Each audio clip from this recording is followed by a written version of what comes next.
O Fala Cidade da semana foi às ruas para saber das pessoas como elas veem a figura do usuário de drogas. Seria ele uma vítima dos traficantes ou uma espécie de sócio e coautor no crime de tráfico? Confira os depoimentos.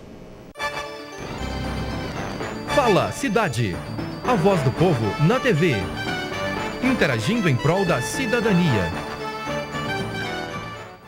Um relatório das Nações Unidas contra as drogas e o crime revelou uma tendência de alta no consumo de drogas ilícitas no Brasil.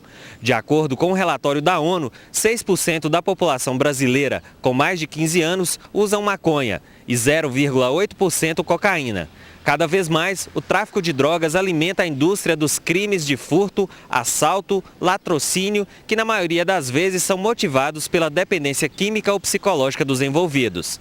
Há no país um debate público sobre a problemática. Uns são a favor da discriminação das drogas e outros acham que tal atitude aumentaria e muito o número de usuários. E você, acha que o usuário é uma vítima ou um incentivador do tráfico? O Fala Cidade vai às ruas ouvir a sua resposta. Se não existisse o usuário, seria muito melhor, porque não alimentava assim o tráfico de droga, né? E isso traz muito problema, nem só no nosso Brasil, mas no mundo em geral. Eu acho que o usuário, ele...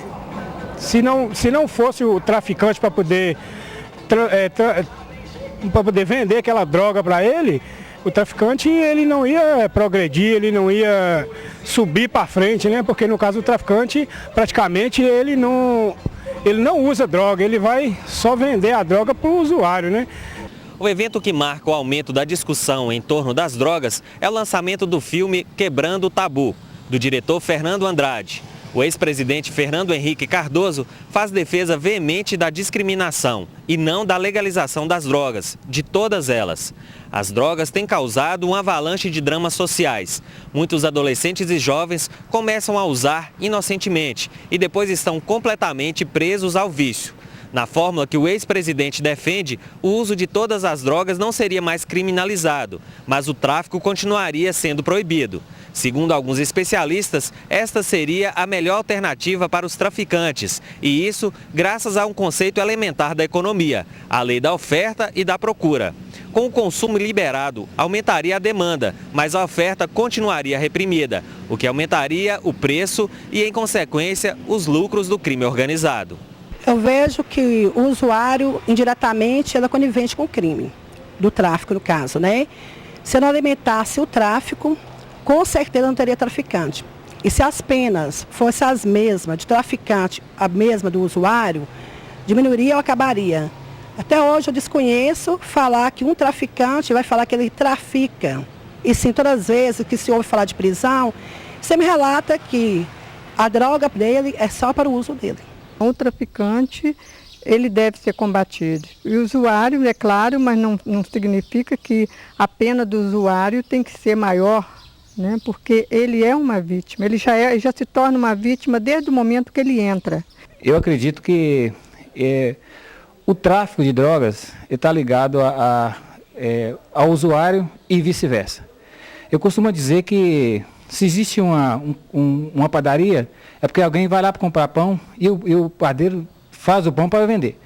Então, se cada pessoa, se a lei punisse com mais rigor o usuário, o traficante também não acharia mercado para poder vender as suas drogas ilícitas. O tráfico de drogas não pode ser visto apenas como um confronto entre bandidos e policiais. A questão envolve interesses gigantescos e já contamina todos os poderes constituídos e diversos segmentos sociais. Na esteira deste comércio ilegal, ainda surge o tráfico de armas. Apesar da ineficácia do poder público e das polícias no combate aos traficantes, o governo está convencido de que precisa agir em 3 frentes: o combate direto ao narcotráfico, as ações preventivas por meio de esclarecimentos nas escolas e a recuperação de drogados. Desta forma, as estratégias estariam sendo direcionadas para atacar a produção de drogas, a comercialização e a demanda. É uma situação complexa, né? Mas eu vejo que esse cidadão envolvido com o uso de drogas, ele é sim uma vítima do tráfico, mas ao mesmo tempo ele é também como se fosse um coautor, tá? Porque é ele quem fomenta o traficante. Esse ciclo vicioso que existe aí do tráfico-consumo, ele é participante ativo disso aí. Na verdade, o dependente de drogas, ele entra numa situação de doença, né? A droga hoje, ela leva à decadência física da pessoa. Quem entra no uso dessas drogas, cocaína, crack, maconha, né, ele vai prejudicar a sua saúde. Então, ele precisa de tratamento, né? E as famílias precisam fazer o possível para evitar que seus filhos entrem nesse vício, entrem nessa tristeza que é o mundo das drogas. A história nos mostra que seria utópico imaginar a nossa cidade completamente livre do uso de drogas. Porém, ações sociais como incentivo ao esporte, oficinas profissionalizantes, lazer e ocupação com atividades sadias poderiam evitar o aumento do consumo. As famílias dos dependentes convivem com o drama de verem os seus filhos envolvidos diretamente com os traficantes, atuando muitas vezes no esquema de distribuição da droga em troca da quantidade necessária para suprir o vício. Não existem fórmulas mágicas ou universais para se combater ou pelo menos reduzir o problema. As experiências mais bem-sucedidas geralmente resultam da combinação de múltiplas intervenções de modo coordenado e de acordo com as características específicas da população-alvo.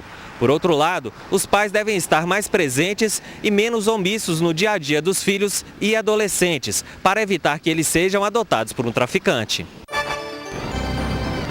Fala Cidade. A voz do povo na TV. Interagindo em prol da cidadania.